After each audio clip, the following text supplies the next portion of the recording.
اور جب حضرت علی رضی اللہ عنہ خلیفہ بنتے ہیں تب ان کے لیے پیس کو مینٹین کرنا بہت مشکل ہو جاتا ہے اور جنگ کے آثار نظر آنے لگتے ہیں۔ لیکن جب وہ بصرہ پہنچے تب حضرت عائشہ رضی اللہ عنہ کے لشکر سے ان کی جنگ ہو جاتی ہے، جس کو جنگ جمل کہا جاتا ہے۔ اس طریقے سے حضرت علی رضی اللہ عنہ نے خلافت کی راجدھانی مدینہ سے کوفہ منتقل کر دیا۔ کوفہ سے حضرت امیر معاویہ، جن کی حکومت ملک شام پر تھی، وہاں سے ان کے لشکر کو روک سکتے تھے۔ حضرت عمر ابن الخطاب رضی اللہ عنہ نے اپنے شہادت کے وقت 6 صحابہ کے نام تجویز کیے تھے کہ ان میں سے کسی کو خلیفہ بنا دیا جائے۔ وہ نام تھے حضرت عثمان رضی اللہ عنہ، حضرت علی رضی اللہ عنہ، حضرت زبیر رضی اللہ عنہ، حضرت طلحہ رضی اللہ عنہ، حضرت سعد بن ابی وقاص رضی اللہ عنہ اور حضرت عبد الرحمن بن عوف رضی اللہ عنہ۔ ان کی شہادت کے 3 دن بعد ان 6 صحابہ نے آپس میں صلاح و مشورہ کر کے حضرت عثمان رضی اللہ عنہ کو اپنا خلیفہ بنا دیا۔ اس طریقے سے محرم 23 ہجری کو حضرت عثمان رضی اللہ عنہ مسلمانوں کے تیسرے خلیفہ بنے اور 12 سال تک عرب و عجم پر حکومت کی۔ انہوں نے 644 سے 656، 644 سے 656 عیسوی تک حکومت کیا۔ ان کے دور حکومت میں ہی مسلمانوں نے فرسٹ نیوی ایکسپیڈیشن، پہلی بحری جنگ حضرت امیر معاویہ رضی اللہ عنہ کی کمانڈرشپ میں کیا اور قبرص، سائپرس کو اسلامی حکومت میں شامل کیا۔ اس طرح سے ایشیا اور افریقہ کے بعد یورپ کے حصے کو بھی اسلامی خلافت میں شامل کیا گیا۔ حضرت عثمان رضی اللہ عنہ کے دور حکومت میں جہاں بہت زیادہ ممالک کو فتح کیا گیا، وہیں حضرت عمر ابن الخطاب رضی اللہ عنہ نے اپنے شہادت کے وقت 6 صحابہ کے نام تجویز کیے تھے کہ ان میں سے کسی کو خلیفہ بنا دیا جائے۔ وہ نام تھے حضرت عثمان رضی اللہ عنہ، حضرت علی رضی اللہ عنہ، حضرت زبیر رضی اللہ عنہ، حضرت طلحہ رضی اللہ عنہ، حضرت سعد بن ابی وقاص رضی اللہ عنہ اور حضرت عبد الرحمن بن عوف رضی اللہ عنہ۔ ان کی شہادت کے 3 دن بعد ان 6 صحابہ نے آپس میں صلاح و مشورہ کر کے حضرت عثمان رضی اللہ عنہ کو اپنا خلیفہ بنا دیا۔ اس طریقے سے محرم 23 ہجری کو حضرت عثمان رضی اللہ عنہ مسلمانوں کے تیسرے خلیفہ بنے اور 12 سال تک عرب و عجم پر حکومت کی۔ انہوں نے 644 سے 656، 644 سے 656 عیسوی تک حکومت کیا۔ ان کے دور حکومت میں ہی مسلمانوں نے فرسٹ نیوی ایکسپیڈیشن، پہلی بحری جنگ حضرت امیر معاویہ رضی اللہ عنہ کی کمانڈرشپ میں کیا اور قبرص، سائپرس کو اسلامی حکومت میں شامل کیا۔ اس طرح سے ایشیا اور افریقہ کے بعد یورپ کے حصے کو بھی اسلامی خلافت میں شامل کیا گیا۔ حضرت عثمان رضی اللہ عنہ کے دور حکومت میں جہاں بہت زیادہ ممالک کو فتح کیا گیا، وہیں دوسری جگہ ان کی رحم دلی کا فائدہ اٹھا کر منافقوں اور یہودیوں نے فتنہ پھیلانا شروع کر دیا، اور یہ فتنہ اتنا زیادہ بڑھ گیا کہ مدینہ میں صحابہ کرام کا رہنا مشکل ہو گیا، اور ان دنگائیوں نے 17 جون 656 عیسوی کو حضرت عثمان رضی اللہ عنہ کو، جب وہ قرآن پڑھ رہے تھے، اس وقت انہیں شہید کر دیا۔ السلام علیکم دوستو، ہمارے تیسرے خلیفہ حضرت عثمان رضی اللہ عنہ نے 12 سال تک مسلمانوں پر حکومت کی۔ ان کی 10 سال کی حکومت کا وقت حضرت عمر فاروق رضی اللہ عنہ کے دور خلافت کی طرح تھا، یعنی ان کے جو خلافت کے 10 سال تھے، شروع کے 10 سال، ان میں بہت زیادہ علاقے فتح ہوئے، ہر جگہ پیس تھا، امن و امان تھا، انصاف کا بول بالا تھا، جو بہت سارے منافقین اور یہودیوں کو پسند نہیں آتا تھا۔ وہ لوگ مسلمانوں سے تو بہت پہلے سے نفرت کرتے تھے۔ جب تک حضرت عمر فاروق رضی اللہ عنہ کا وقت تھا تب تک ان میں ہمت نہیں تھی کہ آواز اٹھائیں، لیکن جب عثمان رضی اللہ عنہ کا وقت آیا، وہ بہت ہی زیادہ رحم دل انسان تھے۔ انہوں نے کچھ ریفارمز کیے۔ بہت سارے علاقوں میں لوگ الگ الگ طرح سے قرآن کو پڑھتے تھے، ان کا لہجہ الگ تھا، تو انہوں نے سب کو ختم کر کے ایک ایکسنٹ میں قرآن پڑھنے کی اجازت دی، اور وہ ایکسنٹ جو تھا، وہ لہجہ جو تھا، وہ قرات کرنے کا طریقہ جو تھا، وہ قریش والا تھا۔ حضرت عثمان رضی اللہ عنہ نے اس کو بس قائم رکھا اور باقی سب کو ختم کر دیا۔ حضرت عمر فاروق رضی اللہ عنہ نے اپنے دور میں بہت سارے گورنرز کو الگ الگ جگہوں پر اپوائنٹ کیے تھے۔ جب عثمان رضی اللہ عنہ کا وقت آیا تب انہوں نے دیکھا کہ کچھ گورنرز صحیح سے کام نہیں کر رہے ہیں، تو انہوں نے عمر فاروق رضی اللہ عنہ کے چنے ہوئے کچھ گورنرز کو انہوں نے ہٹا کر اپنے لوگوں کو، جو ان کے لیے قابل اعتماد تھے اور اچھے سے حکومت کو چلا سکتے تھے، انہوں نے بٹھانا شروع کر دیا۔ اور بھی کچھ انہوں نے ریفارمز کیے، جس کی وجہ سے یہودیوں کو اور منافقین کو موقع مل گیا کہ مسلمانوں کو گمراہ کریں، جبکہ ریفارمز بالکل بھی برے نہیں تھے، بہت زیادہ اچھے تھے، اور مسلمانوں کو اس وقت ان ریفارمز کی ضرورت تھی۔ ایک یہودی جس کا نام عبداللہ بن سبا تھا، اس کے ہزاروں فالوورز تھے، اس کے ہزاروں چاہنے والے تھے۔ یہودی تو مشہور ہے فتنہ انگیزی کی وجہ سے، جہاں کہیں بھی پہلے فتنہ انگیزی ہوتی تھی اور اب بھی ہوتی ہے، زیادہ تر ان کے پیچھے یہودیوں کا ہاتھ ہوتا ہے۔ یہ یہودی جس کا نام عبداللہ بن سبا تھا، دکھاوے کے لیے اپنے ہزاروں فالوورز کے ساتھ اسلام قبول کرتا ہے، اور وہ دکھاوے کے لیے مسلمان تو ہو جاتا ہے، دل سے وہ یہودی رہتا ہے، اور اس کا مقصد ہوتا ہے کہ مسلمانوں کو صحیح راستے سے ہٹانا، حضرت عثمان رضی اللہ عنہ کی حکومت کو ختم کرنا اور مسلمانوں کو گمراہ کر دینا۔ وہ اور اس کے فالوورز دکھاوے کے لیے مسلمان رہتے ہیں، لیکن مسلمانوں کے بیچ میں رہ کر حضرت عثمان رضی اللہ عنہ کے خلاف باتیں بولتے ہیں، वो कहते थे कि देखो हज़रत उस्मान रज़ियल्लाहु अन्हु ने कुरान को नाउज़ुबिल्लाह जला दिया, जबकि हज़रत उस्मान रज़ियल्लाहु अन्हु ने कुरान को एक लहजे में पढ़ने का हुक्म दिया था और वो कुरैशी लहजा था और वही सबसे अच्छा लहजा था। हज़रत उस्मान रज़ियल्लाहु अन्हु जो गवर्नर्स को अपॉइंट करते थे ज़्यादातर वो उनके ख़ानदान के थे, तो उस यहूदी के फॉलोअर्स और वो यहूदी मुसलमानों से कहते थे कि देखो हज़रत उस्मान अपने आदमियों को तख्त पर बिठा रहे हैं, अपने आदमियों को हुकूमत दे रहे हैं, जो लोग उनके ख़ानदान से नहीं हैं, जो लोग बनु उमैया से नहीं हैं, उनकी हुकूमत छीन रहे हैं। उस यहूदी ने बहुत सारे मुसलमानों को गुमराह किया, जिसकी वजह से कुछ मुसलमान उसके जाल में फंस गए और वो लोग ये बात मान गए कि वाकई हज़रत उस्मान रज़ियल्लाहु अन्हु खिलाफत के लायक नहीं हैं। अब्दुल्ला बिन सबा के फॉलोअर्स कहते थे कि हज़रत मोहम्मद सल्लम बनु हाशिम से थे और हज़रत अली रज़ियल्लाहु अन्हु भी बनु हाशिम से हैं, जबकि हज़रत उस्मान रज़ियल्लाहु अन्हु बनु उमैया से हैं। इसलिए हज़रत अली रज़ियल्लाहु अन्हु को खलीफा बनाना चाहिए और हज़रत उस्मान रज़ियल्लाहु अन्हु को खिलाफत के ओहदे से हटाना चाहिए, जिसकी वजह से हालात बहुत ज़्यादा बुरे हो गए और फसादियों ने हज़रत उस्मान रज़ियल्लाहु अन्हु के घर को घेरे में ले लिया। हज़रत अली रज़ियल्लाहु अन्हु, उनके दोनों बेटे यानी हज़रत हसन रज़ियल्लाहु अन्हु और हज़रत हुसैन रज़ियल्लाहु अन्हु, हज़रत ज़ुबैर रज़ियल्लाहु अन्हु के बेटे अब्दुल्ला बिन ज़ुबैर रज़ियल्लाहु अन्हु और हज़रत तलहा रज़ियल्लाहु अन्हु के बेटे अब्दुल्ला बिन तलहा रज़ियल्लाहु अन्हु, ये लोग और भी कुछ मुसलमान हज़रत उस्मान रज़ियल्लाहु अन्हु की हिफाजत के लिए उन बागियों से लड़ने गए, लेकिन वो लोग भी नाकाम हो गए क्योंकि बागियों ने हज़रत उस्मान रज़ियल्लाहु अन्हु को घर पर पूरी तरीके से कब्ज़ा कर रखा था और बिलाखिर हज़रत उस्मान रज़ियल्लाहु अन्हु को जब वो कुरान पढ़ रहे होते हैं, रोज़े की हालत में रहते हैं, उनको शहीद कर देते हैं और उनकी बीवी हज़रत नायला रज़ियल्लाहु अन्हा उनको बचाने के लिए आती हैं तो उनकी उंगली भी इस हमले के दौरान कट जाती है। हज़रत उस्मान रज़ियल्लाहु अन्हु की शहादत के बाद 3 दिन तक मदीना पर बागियों की हुकूमत थी। अक्सर बुजुर्गान उम्मत मदीना से बाहर दूसरे मुकामात में थे। फसादियों की नज़र में खिलाफत का मुस्तहिक हज़रत अली रज़ियल्लाहु अन्हु से बढ़कर कोई और न था, इसलिए उन्होंने हज़रत अली रज़ियल्लाहु अन्हु से दरख्वास्त की कि आप इस बार अज़ीम को अपने कंधे पर उठा लें, मगर आपने साफ मना कर दिया। मुहाजिरीन और अंसार ने आपको मजबूर किया तो आप उसके लिए तैयार हो गए। चनाचा 12 ज़िलहिज्जा को दोशंबे के दिन यानी सोमवार के दिन मस्जिद नबवी में आपके हाथ पर बैत हुई और आप रज़ियल्लाहु अन्हु को खलीफा माना गया। जिस कदर जलील शान सहाबा कराम इस वक्त मदीना में मौजूद थे, वो भी इस बैत में शरीक हो गए।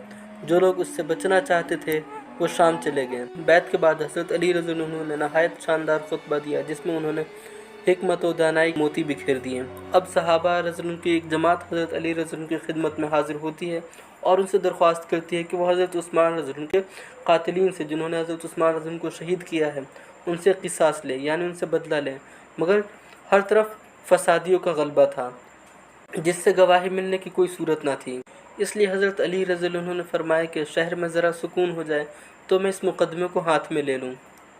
हज़रत अली रज़ियल्लाहु अन्हु को ख्याल हुआ कि उस वक्त जो भी गवर्नर्स थे उनके अंदर हुकूमत करने की काबिलियत मौजूद नहीं है, इसलिए उन्होंने उन गवर्नर्स को जो ठीक से काम नहीं कर रहे थे उनको हटाने का फ़ैसला कर लिया। इसलिए उन्होंने हज़रत उस्मान रज़ियल्लाहु अन्हु के बनाए हुए कुछ गवर्नर्स को हटाकर अपने लोगों को वहाँ पर भेजना शुरू कर दिया। लेकिन हज़रत उस्मान रज़ियल्लाहु अन्हु ने जिन गवर्नर्स को अपॉइंट किया था उनमें ज़्यादातर उनके ख़ानदान के थे। उन लोगों ने ओहदा छोड़ने से मना कर दिया और हज़रत अली रज़ियल्लाहु अन्हु ने अमीर माविया जो शाम के गवर्नर थे उनके पास अपना आदमी भेजा और उन्हें बैत की दावत दी, मगर उन्होंने कोई जवाब न दिया। शाम उस वक्त एक मुल्क था जिसे इंग्लिश में लेवांट बोलते हैं, जिसमें आज का सीरिया, जॉर्डन, लेबनान, पैलेस्टाइन और इसराइल ये 4-5 मुल्क आते हैं और इन इलाकों पर हज़रत अमीर माविया रज़ियल्लाहु अन्हु की हुकूमत थी।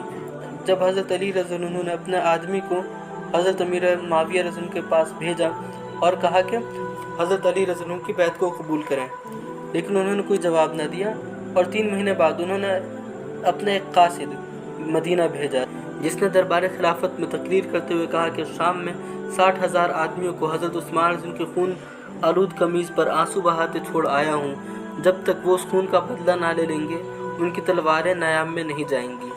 मामला चल रहा था, तभी खबर मिलती है कि हज़रत आयशा रज़ियल्लाहु अन्हा, हज़रत तलहा रज़ियल्लाहु अन्हु और हज़रत ज़ुबैर रज़ियल्लाहु अन्हु बसरा के करीब पहुँच चुके हैं और उनके साथ मक्का के गवर्नर अब्दुल्ला बिन हज़रमी, साद बिन अलास और बनु उमैया के दूसरे लोग भी हैं।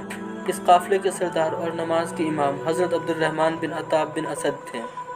हज़रत अली रज़ियल्लाहु अन्हु ने यह सुनकर इराक़ का इरादा किया कि मुखालिफिन से पहले पहुंचकर हालात को कंट्रोल किया जाए। ये सुनकर अंसार का एक ग्रुप हज़रत अली रज़ियल्लाहु अन्हु की खिदमत में हाजिर होता है और उनसे रिक्वेस्ट करता है कि वो मदीना को ना छोड़ें। जिस तरह हज़रत उमर रज़ियल्लाहु अन्हु यहाँ से बाहर तशरीफ़ नहीं ले गए, उस तरीके से हज़रत अली रज़ी अल्लाह अन्हु भी बाहर ना जाएं। हज़रत अली रज़ी अल्लाह अन्हु बात नहीं मानते हैं और कुछ सहाबा के साथ तमाम अहले मदीना को लेकर रवाना हो जाते हैं। लेकिन जब वो बसरा से थोड़े ही दूर पर थे तब पता चलता है कि बसरा वालों ने हज़रत आयशा रज़ी अल्लाह अन्हा, हज़रत तलहा रज़ी अल्लाह अन्हु और हज़रत ज़ुबैर रज़ी अल्लाह अन्हु के हाथ पर बैत कर ली है। यहाँ से आपने हज़रत इमाम हसन रज़ी अल्लाह अन्हु और अम्मार बिन यासिर रज़ी अल्लाह अन्हु को कूफा भेजा।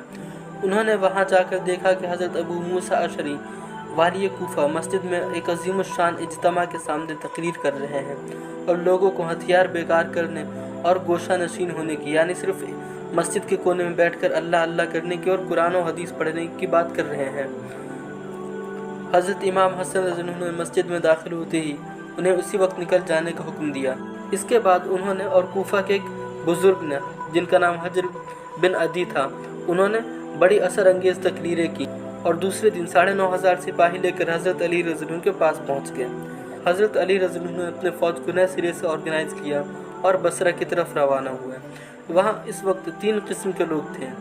एक वो थे जो ना हज़रत अली रज़ी अल्लाह अन्हु की तरफ थे, ना हज़रत आयशा रज़ी अल्लाह अन्हु, ज़ुबैर रज़ी अल्लाह अन्हु और तलहा रज़ी अल्लाह अन्हु की तरफ थे। दूसरे जो थे हज़रत अली रज़ी अल्लाह अन्हु की तरफ थे, और जो तीसरा ग्रुप था वो हज़रत आयशा रज़ी अल्लाह अन्हु, उनके साथ जो ज़ुबैर रज़ी अल्लाह अन्हु और तलहा रज़ी अल्लाह अन्हु थे, उनकी तरफ था।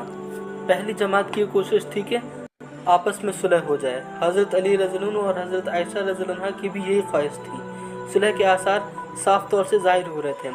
हज़रत अली रज़ी अल्लाह के फ़ौज में अब्दुल्ला बिन सबा के फॉलोअर्स थे जो हज़रत उस्मान रज़ी अल्लाह के कातिल थे। उन्होंने ख्याल किया कि अगर हज़रत आयशा रज़ी अल्लाह अन्हा और हज़रत अली रज़ी अल्लाह में सुलह हो गई तो फिर उन सबाइयों की, यानी अब्दुल्ला बिन सबा के फॉलोअर्स की खैर नहीं, वो मारे जाएंगे। इसलिए उन्होंने हज़रत आयशा रज़ी अल्लाह अन्हा की फ़ौज पर रात के वक्त छापा मारा। रात के अंधेरे में दोनों फ़ौजों में समझ में नहीं आया कि हमला कहाँ से हो रहा है, और रात के वक्त ही दोनों फ़ौजों ने एक दूसरे पर हमला कर दिया। सुबह होते होते ये हमला एक लड़ाई की शक्ल इख्तियार कर गया और फिर दोनों तरफ से मुसलमान मारे जाने लगे। मुसलमानों का खून पानी की तरह बहने लगा। दिन हो चुका था। हज़रत अली रज़ी अल्लाह अन्हु, हज़रत आयशा रज़ी अल्लाह अन्हा ने बहुत ज़्यादा कोशिश की कि ये जंग ख़त्म हो जाए, मगर दोनों ही नाकाम रहे। और ये लड़ाई जो हज़रत आयशा रज़ी अल्लाह अन्हा और हज़रत अली रज़ी अल्लाह अन्हु के बीच में एक मिसअंडरस्टैंडिंग की वजह से हुई, जो यहूदियों ने खड़ी की, उस लड़ाई को जंग जमल कहा जाता है।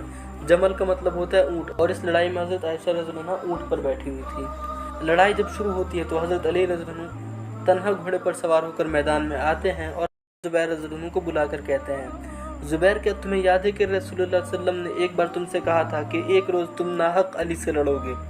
हज़रत ज़ुबैर रज़ी अल्लाह अन्हु को वो बात याद आ जाती है और उन्होंने कहा, हाँ, अब मुझे याद आया। हज़रत ज़ुबैर रज़ी अल्लाह अन्हु को अपनी गलती का एहसास हुआ। वो अपने साहबजादे अब्दुल्ला बिन ज़ुबैर से कहते कि मैं इस जंग से मुँह मोड़ता हूँ, और वो मदीने की तरफ जाने लगे। रास्ते में एक फसादी, एक दंगाई जिसका नाम अमर बिन जरमूज था, उन्हें देख लेता है और उन पर पीछे से तीर से हमला करता है, जिसकी वजह से वो शहीद हो जाते हैं। जब हज़रत तलहा रज़ी अल्लाह अन्हु देखते हैं कि हज़रत ज़ुबैर रज़ी अल्लाह अन्हु जंग छोड़कर जा रहे हैं, तो वो भी मदीना जाने का फ़ैसला करते हैं और वो भी जाने लगते हैं। उनको भी एक फसादी देख लेता है और तीर मारकर उनको शहीद कर देता है। हज़रत आयशा रज़ी अल्लाह अन्हा ऊँटनी पर बैठी हुई थी, इसलिए वो हर किसी को दिखाई दे रही थी। इसलिए जो उनके साथी थे वो हज़रत अली रज़ी अल्लाह अन्हु के साथियों पर हमला कर रहे थे और जंग हो रही थी। हज़रत अली रज़ी अल्लाह अन्हु को ये बात समझ में आई कि अगर ऊँटनी किसी तरीके से बैठ जाए तो जंग रुक सकती है। उन्होंने एक बुज़ुर्ग को बुलाया और उनसे कहा कि वो हज़रत आयशा रज़ी अल्लाह अन्हा की ऊँटनी पर तलवार मारे। वो जाकर मारते हैं तो ऊँटनी बैठ जाती है। जब ऊँटनी बैठ जाती है तो हज़रत आयशा रज़ी अल्लाह अन्हा नीचे हो जाती हैं, जिसकी वजह से लोगों को दिखाई नहीं देती और जंग बंद हो जाती है। हज़रत अली रज़ी अल्लाह अन्हु उसी वक्त मोहम्मद बिन अबू बकर रज़ी अल्लाह अन्हु को बुलाते हैं। उनसे उनकी बहन का हाल पूछते हैं, यानी हज़रत आयशा रज़ी अल्लाह अन्हा का हाल चाल पूछते हैं कि वो जंग में ज़ख्मी तो नहीं हुई, कोई चोट वोट तो नहीं आई। दोनों तरफ से 10,000 मुसलमान मारे गए। जो लोग कत्ल हुए थे उन लोगों को दफन करने के बाद हज़रत अली रज़ी अल्लाह अन्हु हज़रत आयशा रज़ी अल्लाह अन्हा के पास जाते हैं, उनसे हाल चाल पूछते हैं। बसरा में चंद दिन हज़रत आयशा रज़ी अल्लाह अन्हा रहती हैं। उसके बाद 1 रजब 26 हिजरी को हज़रत अली रज़ी अल्लाह अन्हु उनको मदीना रवाना कर देते हैं और कुछ मील तक उनके साथ चलते हैं। एक मंजिल तक हज़रत इमाम हसन रज़ी अल्लाह अन्हु और हज़रत हुसैन रज़ी अल्लाह अन्हु को भी उनके साथ जाने के लिए कह देते हैं। और जब हज़रत आयशा रज़ी अल्लाह अन्हा मदीना पहुंचती हैं, उस वक्त तक उनके भाई मोहम्मद बिन अबू बकर उनके साथ थे। हज़रत आयशा रज़ी अल्लाह अन्हा ने फरमाया, हमारे बीच में जो जंग हुई वो सिर्फ एक गलत फहमी की वजह से हुई। हमारे बीच में कोई भी दुश्मनी या कोई भी नाराज़गी नहीं है। मैं अली को बेहतरीन आदमियों में समझती हूँ। और हज़रत अली रज़ी अल्लाह अन्हु ने फरमाया, उम्मुल मोमिनीन ने सच कहा। ہم میں کوئی دشمنی نہیں، آپ ہمارے رسول صلی اللہ علیہ وسلم کی زوجہ ہیں اور ہماری ماں ہیں، آپ کا رتبہ بہت بڑا ہے۔ حضرت علی رضی اللہ عنہ نے دیکھا کہ حضرت عثمان رضی اللہ عنہ کے فتنہ قتل سے حرم نبوی کی سخت توہین ہوئی ہے، یعنی مدینہ جو حضرت محمد صلی اللہ علیہ وسلم کا شہر تھا، جہاں پر حضرت محمد صلی اللہ علیہ وسلم مکہ چھوڑ کر مدینہ آئے تھے اور یہاں پر سکونت اختیار کی تھی، کیونکہ مکہ میں ان کو پریشان کیا جاتا تھا، اور جب وہ مدینہ آئے، مدینہ میں انہوں نے سکونت اختیار کیا، مسلمانوں کو سکون کی زندگی مدینہ میں نصیب ہوئی، اور مدینہ سے ہی نکل کر پیس پورے عرب میں اور پھر آس پاس کے ممالک میں پہنچا، وہی اسی مدینہ میں فتنہ انگیزی ہونے لگی تھی، جس کی وجہ سے مدینہ کی بہت زیادہ بے حرمتی ہوئی۔ اس لیے حضرت علی رضی اللہ عنہ نے خیال کیا کہ علمی اور مذہبی مرکز کو سیاسی مرکز سے الگ کر دیا جائے، اس لیے انہوں نے کوفہ کو اپنا پولیٹیکل سینٹر بنا لیا، انہوں نے اپنی دارالخلافت کوفہ کو بنا لیا، لیکن جو مذہبی سینٹر رہے گا، جو مسلمانوں کا ریلیجیس سینٹر رہے گا، وہ مدینہ اور مکہ رہیں گے، اور پولیٹیکل سینٹر کوفہ رہے گا۔ چنانچہ 12 رجب 32 ہجری کو منڈے کے دن آپ کوفہ میں داخل ہوئے، میدان میں ٹھہرے اور جمعہ کے روز نہایت سبق آموز ولولہ انگیز تقریر کی۔ نہ اس جنگ میں حضرت علی رضی اللہ عنہ کی کوئی غلطی تھی، نہ حضرت عائشہ رضی اللہ عنہ کی کوئی غلطی تھی۔ حضرت علی رضی اللہ عنہ، طلحہ رضی اللہ عنہ، زبیر رضی اللہ عنہ بہت ہی نیک صحابہ کرام تھے۔ حضرت عائشہ رضی اللہ عنہ تو حضرت ابوبکر صدیق رضی اللہ عنہ کی بیٹی تھی اور حضرت محمد صلی اللہ علیہ وسلم کی بیوی تھی، اس لیے ہم ان چاروں حضرات کے بارے میں پازیٹیو تھاٹ رکھنا چاہیے۔ کسی بھی صحابی کے بارے میں غلط وچار پیدا کرنا کفر کے مترادف ہے۔ جب حضرت عثمان رضی اللہ عنہ کی شہادت ہوتی ہے تب مدینہ پر دنگائیوں کا قبضہ ہو چکا رہتا ہے، اور جب حضرت علی رضی اللہ عنہ خلیفہ بنتے ہیں تب ان کے لیے پیس کو مینٹین کرنا بہت مشکل ہو جاتا ہے اور جنگ کے آثار نظر آنے لگتے ہیں۔ تب حضرت علی رضی اللہ عنہ کو خدشہ ہوتا ہے کہ فیوچر میں اگر جنگ ہوگی تو رسول اللہ صلی اللہ علیہ وسلم کے شہر یعنی مدینہ کی بہت زیادہ بے حرمتی ہوگی، اس لیے انہوں نے بصرہ جانے کا ارادہ کیا۔ لیکن جب وہ بصرہ پہنچے تب حضرت عائشہ رضی اللہ عنہ کے لشکر سے ان کی جنگ ہو جاتی ہے، جس کو جنگ جمل کہا جاتا ہے۔ اس کے بعد انہوں نے اپنے بیٹے حضرت حسن رضی اللہ عنہ کو کوفہ بھیجا تاکہ وہاں کے حالات پتہ کر کے آئیں۔ تب کوفہ کے 6000 لوگوں نے حضرت علی رضی اللہ عنہ کو کوفہ آنے کی دعوت دی۔ اس طریقے سے حضرت علی رضی اللہ عنہ نے خلافت کی راجدھانی مدینہ سے کوفہ منتقل کر دیا۔ کوفہ منتقل کرنے کی کچھ وجہیں اور تھیں۔ ایک وجہ یہ تھی کہ کوفہ کے لوگوں پر حضرت علی رضی اللہ عنہ کو بہت زیادہ بھروسہ تھا۔ دوسری وجہ یہ تھی کہ کوفہ جو ہے وہ خلافت اسلامیہ کے بالکل سینٹر میں پڑتا تھا، اور تیسری وجہ یہ تھی کہ وہ کوفہ سے حضرت امیر معاویہ جن کی حکومت ملک شام پر تھی وہاں سے ان کے لشکر کو روک سکتے تھے۔ عمر فاروق رضی اللہ عنہ کے دور خلافت میں حضرت امیر معاویہ رضی اللہ عنہ صرف ڈمیسکس کے گورنر تھے، لیکن جب حضرت عثمان رضی اللہ عنہ خلیفہ بنے تب انہوں نے پورے ملک شام کا گورنر حضرت امیر معاویہ رضی اللہ عنہ کو بنا دیا۔ وہ دونوں ایک ہی خاندان یعنی بنو امیہ سے تعلق رکھتے تھے، اور 12 سال تک امیر معاویہ نے ملک شام پر حکومت کیا۔ لیکن جب حضرت عثمان رضی اللہ عنہ شہید ہوتے ہیں اور ان کی شہادت کی خبر شام پہنچتی ہے تو لاکھوں کی تعداد میں شامیوں نے حضرت عثمان رضی اللہ عنہ کا بدلہ لینے کا ارادہ اور امیر معاویہ کو اپنا خلیفہ بنا لیا۔ حضرت علی رضی اللہ عنہ چونکہ تمام امت اسلام کے خلیفہ تھے اور امیر معاویہ کو صرف شام والوں نے خلیفہ بنایا تھا، ان کے ساتھ عمرو بن عاص بھی تھے، اور یہ دونوں حضرت علی رضی اللہ عنہ کو خلیفہ ماننے کے لیے تیار نہیں تھے۔ اس لیے جنگ جمل کے بعد حضرت علی کو حضرت امیر معاویہ سے جنگ کرنی پڑی، جس کو جنگ صفین کہا جاتا ہے۔ جنگ صفین کے وقت حضرت امیر معاویہ رضی اللہ عنہ کے ساتھ عمرو بن عاص رضی اللہ عنہ بھی تھے۔ عمرو بن عاص رضی اللہ عنہ نے حضرت عمر فاروق رضی اللہ عنہ کے دور خلافت میں مصر کو فتح کیا تھا، لیکن جب حضرت عثمان رضی اللہ عنہ خلیفہ بنے تھے تب عمرو بن عاص رضی اللہ عنہ مصر کے گورنر تھے، اور انہیں حضرت عثمان رضی اللہ عنہ نے ان کو عہدے سے معزول کر دیا تھا۔ پھر عثمان رضی اللہ عنہ کی شہادت کے بعد حضرت علی رضی اللہ عنہ جب خلیفہ بنے تو پوری قوم میں انتشار پھیلا ہوا تھا۔ عمرو بن عاص رضی اللہ عنہ دوبارہ مصر کے گورنر بننا چاہتے تھے، لیکن حضرت علی رضی اللہ عنہ خلافت کو سنبھالنے کی کوشش میں مصروف تھے، اس لیے حضرت عمرو بن عاص رضی اللہ عنہ کو ان سے امید نہیں تھی کہ وہ انہیں مصر کا گورنر بنائیں گے۔ لیکن اسی وقت حضرت امیر معاویہ رضی اللہ عنہ کو شامیوں نے اپنا خلیفہ تسلیم کر لیا تھا، اور وہ حضرت علی رضی اللہ عنہ کے ہاتھ پر بیعت کرنے کے لیے تیار نہیں تھے، اور ان سے ایک الگ ریاست کی ڈیمانڈ کر رہے تھے، جس کے حق میں حضرت علی رضی اللہ عنہ بالکل بھی نہیں تھے۔ عمرو بن عاص کو ایک موقع نظر آیا کہ اگر حضرت امیر معاویہ رضی اللہ عنہ الگ ریاست کے لیے کوشش کریں گے تو انہیں بھی مصر کی گورنری مل جائے گی، اس لیے حضرت امیر معاویہ رضی اللہ عنہ کے پاس چلے جاتے ہیں۔ جنگ صفین میں بہت زیادہ مسلمان مارے گئے، اور جب حضرت امیر معاویہ رضی اللہ عنہ ہار رہے تھے تب ہزاروں کی تعداد میں کوفیوں نے حضرت علی رضی اللہ عنہ کا ساتھ چھوڑ دیا، جنہیں حضرت علی رضی اللہ عنہ نے اپنے فوج سے نکال دیا اور انہیں خارجی قرار دیا۔ جنگ صفین کے بعد علی رضی اللہ عنہ اور معاویہ رضی اللہ عنہ کے درمیان صلح ہوتی ہے، اور یہ طے پایا جاتا ہے کہ ملک شام پر امیر معاویہ رضی اللہ عنہ کی حکومت ہوگی، مصر پر عمرو بن عاص کی حکومت ہوگی، اور باقی جو مملکت اسلامیہ ہے वो हज़रत अली रज़ी अल्लाह अन्हु की ज़ेर हुकूमत रहेंगे। जंग सिफ़ीन 37 हिजरी में हुई थी और उसके 4 साल तक हज़रत अली रज़ी अल्लाह अन्हु हयात रहे। इन 4 सालों में हज़रत अली रज़ी अल्लाह अन्हु और अमीर मुआविया रज़ी अल्लाह अन्हु के दरमियान कोई जंग नहीं हुई, जो ना हज़रत अली के हक़ में था और ना ही अमीर मुआविया के हक़ में था। उसका मानना था कि खिलाफत का ओहदा किसी काम का नहीं। वो अबू बकर, उमर, उस्मान तीनों को कुछ नहीं समझते थे और ना ही अली रज़ी अल्लाह अन्हु, अमीर मुआविया रज़ी अल्लाह अन्हु, अमर बिन आस रज़ी अल्लाह अन्हु को कुछ समझते थे। वो बहुत ही एक्सट्रीम लेवल के इस्लाम को मानते थे, जो बहुत बड़ा फितना था, और ये फितना खारजियों ने खड़ा किया था। उसके बाद हज़रत अली रज़ी अल्लाह अन्हु ने खारजियों से जंग किया और उनका ख़ात्मा किया। उस जंग का नाम जंग नहरवान था।